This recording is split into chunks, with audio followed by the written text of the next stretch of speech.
and taking us back to a time when insurers could deny coverage because of pre-existing condition. I want you to understand this. Women's rights are, I'm not talking about the right to choose now. Women's rights are valid. You realize, before we passed, Barack and I passed the law, pregnancy was considered a pre-existing condition, not a joke. Insurance companies were allowed to charge more for a woman for the same exact medical procedure that a man would have.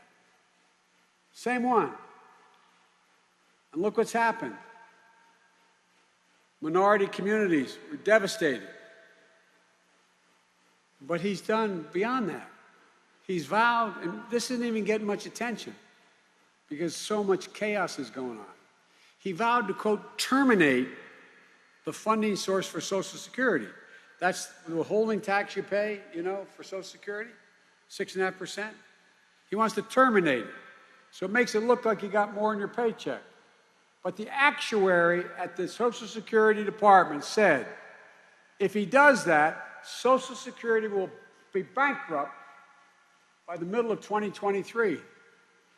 Benefits for more than 1 million Arizonans rely on the whole idea of a dignified retirement.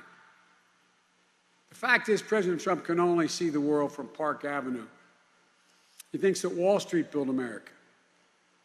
That's why he let big corporations jump into the front lines and get the recovery money that the Congress can help pass while small businesses struggle to stay open.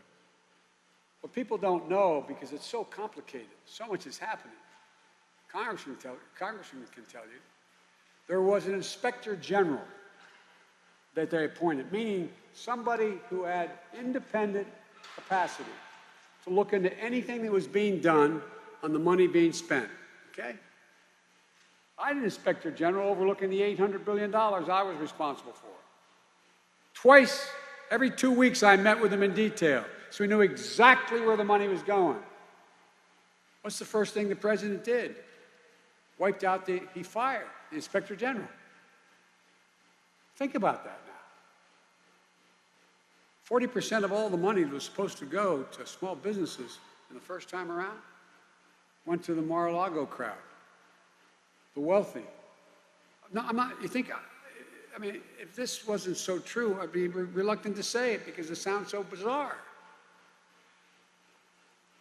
This president has forgotten the people who said he'd fight for. I'll never forget, because I see the world from where I grew up in Scranton and Claymont, a little steel town. I know that the middle class, working class built this country, and unions built the middle class. And I measure economic success for what families are talking about sitting around their kitchen tables,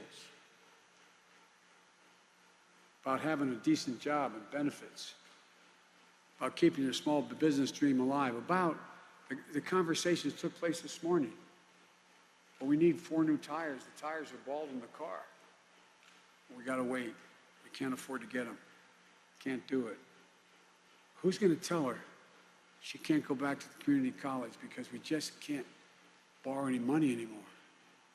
Or you have 20 million people today, 20 million people, including here in Arizona, who are worried about whether they can pay this month's mortgage payment. 20 million. And look at all the people who are worried they're going to be thrown out in the street because they can't pay their rent. These guys provided for all that. But nothing. Being able to look your kids in the eye. My dad used to say, Joey, a job's about a lot more than a paycheck. It's about your dignity. It's about respect. It's about your place in the community. It's about being able to look your kid in the eye and say, honey, it's going to be okay. And mean it. And mean it. Well, that's what Kamala and I are focused on. Say to our kids, honey, it's going to be okay. That's what we're talking about. We're going to get this virus under control. We're going to reopen safely and strongly, creating good paying jobs, and working to end this era of rancor and division. Because if we're going to get anything done, we have to do it together. I've been saying this since I announced that people thought it's being naive. They say, oh, you got a lot of things done, Joe, before, but that was the past. Well, guess what? If we can't bring the country together, we're dead. This is a democracy. It depends on a consensus. You got to bring people together. It was somewhat maybe presumptuous of me, but I made a major speech I worked really, really hard on for a long time at Gettysburg, Pennsylvania. And I did it 2 days ago. And I talked about, in Lincoln terms, that we have to bring America together. We can't hold grudges. I'm running as a proud Democrat with a capital D, but I will be an American president, not a Democratic president. I'll work as hard for those who didn't support me, I promise you, and look at my record, as those who did support me. Because the fact is, that's the job of a president. It's a duty to care for everybody, not just who voted for you. After all we've been through, all America's accomplished, all the years we've stood as a beacon to the world, we cannot allow ourselves to remain divided. We have the ultimate power in our hands. You know what that power is? That little sticker you have on. The power to vote. Oh, really? Really? You can still register here in Arizona to vote. Early voting has already begun. And the vast majority of Arizonans vote by mail. And those mail-in ballots are start arriving in the next couple of days. So Kamala and I are saying to you, the best thing you can do is return your ballot quickly. Don't risk delays. Return that mail-in ballot as soon as you can. And make sure your voice is heard. Because if your voice can overcome and go out and vote, your voice through your vote can overcome every one of the challenges we face. And by the way, you know what they're setting up? They're setting up the argument that these votes aren't going to matter. You saw what happened today. The FBI arrested a group of militiamen who had a plan to go in and to kidnap the governor of Michigan. You'll see it in the news tonight. The governor of Michigan. Remember those guys with the assault rifles standing in their driveway? And the president saying things in my debate with him like, to the Proud Boys, an all-white supremacist group, stand down but stand ready. This is serious stuff.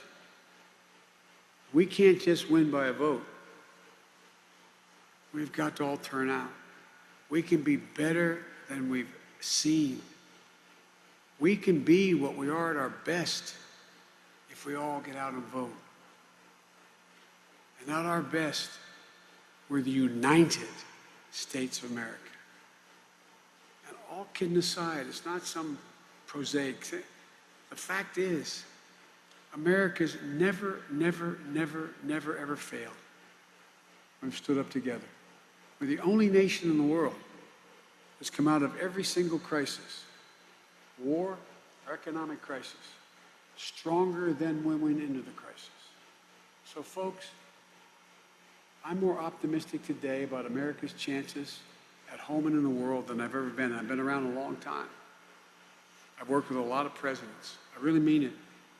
We have a chance, not only to improve our country, but to change the world. We have the most powerful military in the history of the world. But that's not why the rest of the world repairs to us. It's not the example of our power. It's been the power of our example that has the rest of the world follow us. And that example is being trashed around the world. As the senator said last night in the debate, it's true. 17 major countries in the world are asked what leaders did they admire the most, trust the most. The Pew Foundation, it was Pew, I think. Yeah. You know what they said? More people trusted Xi Jinping of China and Putin of Russia and the President of the United States. That has profound security as well as economic impacts for us. So, folks, let's not quit. There's no quit in America. We have never, ever, ever, ever, ever quit.